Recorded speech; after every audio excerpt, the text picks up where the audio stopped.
बाली तृतीया विषय में आज किसी कहवाक जाऊँगी। जय जगन्नाथ बंधुगण। बाली तृतीया भाद्रव मास 10 दिने ता 26/8/2025 शुक्ल तृतीया मंगलवार पड़ुसी। बाली तृतीया विषय रे आलोचना। जय जगन्नाथ बंधुगण, मो चैनल को स्वागत। मु आज बाली तृतीया विषय रे आलोचना करुची। बाली तृतीया कौन आ बाली तृतीया रे कौन कले, केउ देवादेवी को पूजा कले की फल मिलता है। सुतरां बाली तृतीया एक पौराणिक किंवदंती व पौराणिक पर्व। यह विशेषतः उक्त दिन शिव पार्वती सहित विघ्ननाशक गणेश को माँ माने और अविवाहिता कन्या माने पूजा करिथांती। यहाकू गौरी व्रत बोली मध्य कहा जाइଥାଏ।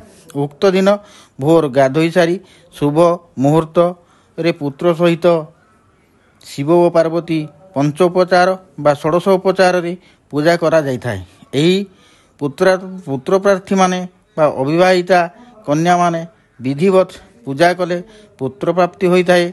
झियो माने सुंदर बर प्राप्त होइଥାଏ मिलिଥାଏ और सौभाग्य वृद्धि मध्य होइଥାଏ। सदा सर्वदा सुख और ऐश्वर्य मध्य प्राप्ति होइଥାଏ। मु एतिकी कही विदाय नेउची। जय जगन्नाथ।